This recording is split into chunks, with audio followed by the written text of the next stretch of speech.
Howie Long's a Hall of Famer, 8-time Pro Bowler, 13 years, all with the Raiders. We'll get to their new hiring in a second. I look at that Ram team, and, in the NBA, a lot of times it's driven by stars. Stars often win titles. There's nothing wrong with that.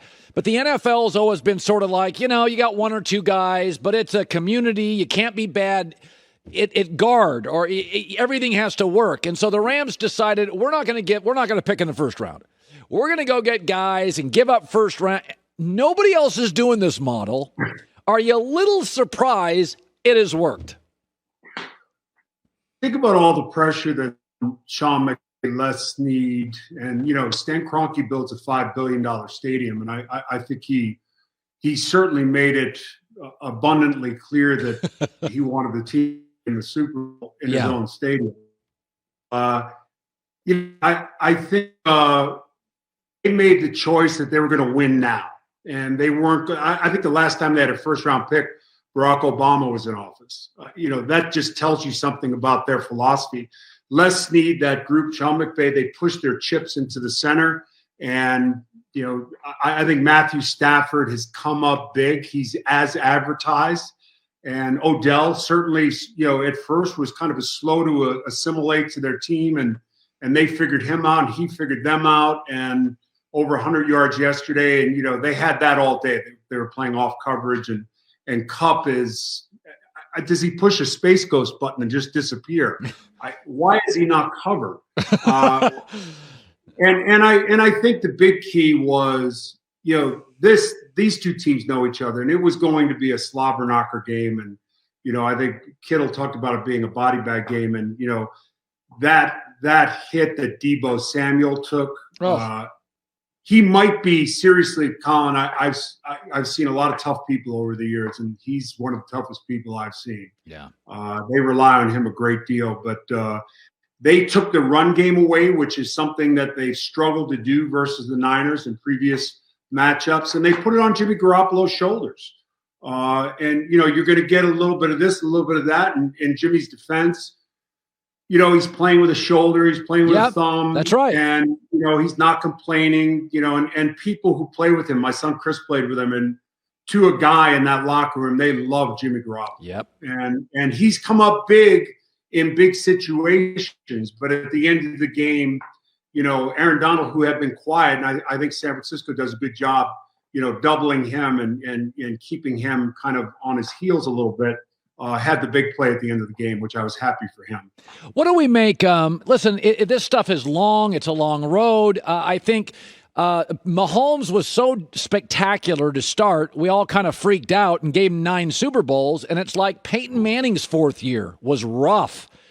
Brady got hurt, missed a year. Favre had a really bad year at one point in his career. And I look at Mahomes and I'm like, no, this is the way it works. This is the way it works. You have really bad halves and you lose playoff games at home.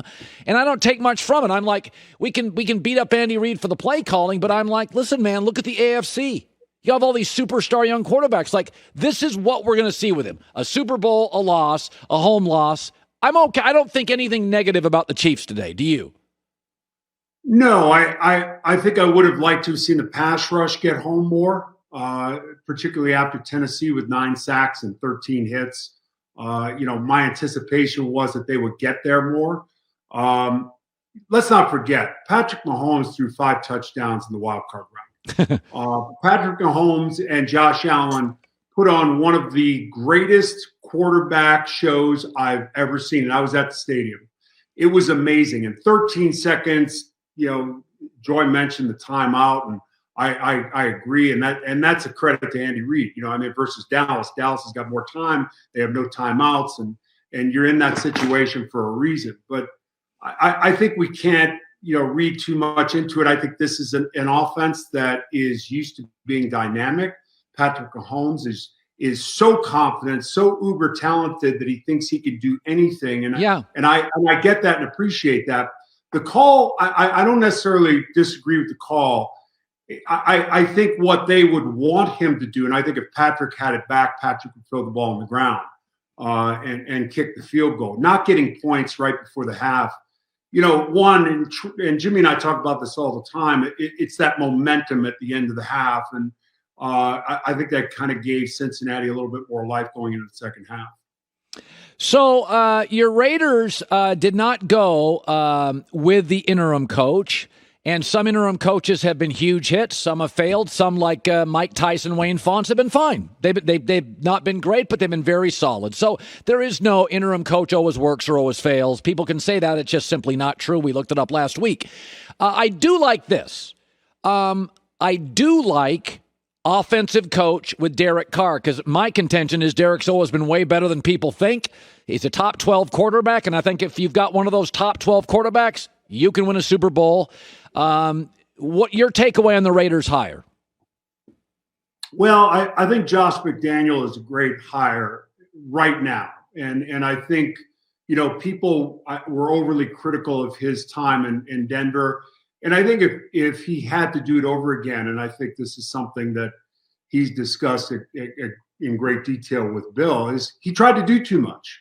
And I think taking his personnel guy from New England is a big key. It allows him to just function on and focus on the things that are important. And I think not only an offensive coach coming in, but a guy who's been in New England under Bill Belichick for all these years, and just through sheer minutes in the meeting rooms and on the practice field and situational football. And I think that's exciting for Derek Carr, because I think the offense will fit him, and I think he'll take his game to another level. The offensive line was a real problem this year, and Josh Jacobs got beat up.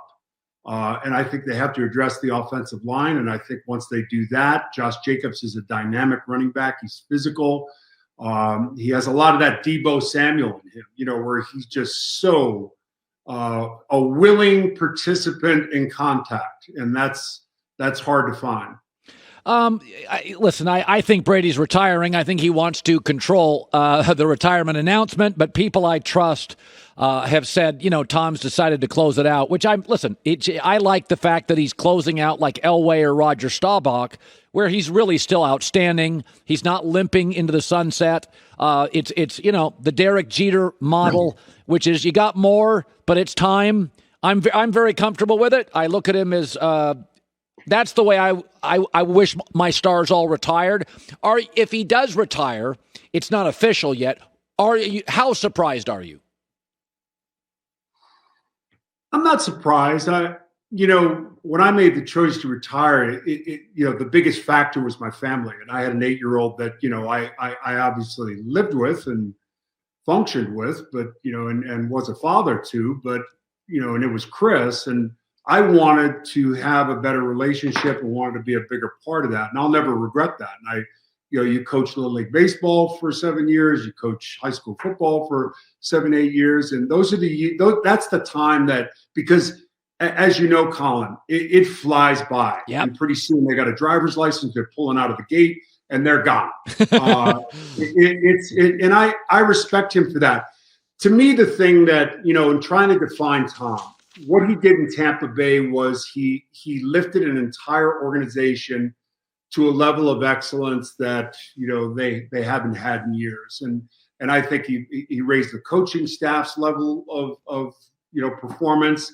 Every single person on that football team was held accountable, and he took a bit of New England with him. And I go back to that because the 19-20 years he spent in New England, I think, is what defines his career. And that relationship with Bill, it was always kind of a little bit in the gray area. And, do they like one another? Do they go for long walks on the beach? I don't think so. But when it comes down to football preparation and all of that and performance and leaving no stone unturned, I think Tom and Bill were mirror images of one another from a football standpoint. Yeah, no, I absolutely agree. All right, Howie Long. Well, you raised pretty good kids, so you and your wife. They've got a good mama. Well, Dad's pretty good too. Dad's pretty good too. Listen, you work that long with Bradshaw and keep him in line. That's all I need to know. God. Some of those years are dog years, Colin. No question with Terry. Great seeing you out, the Hall of Famer Howie Long. Thank you so much. Good seeing you guys. Oh, so much fun. That Sunday, those guys really like each other. That's rare. When you get Howie and Terry and Jimmy and Stray and Glazer and Kurt, they like each other. It's fun. They went to a big dinner Saturday night, and Michael Irvin snuck into it. Did you see that? Michael Irvin snuck into the party. Well, it's Michael Irvin. You're going to let him in. Maitre D's going to let him in. Hi, everybody. Thanks for watching. Subscribe here to get the latest from the show. Also, be sure to check out more of the best clips from The Herd or go watch a few segments from other shows on FS1.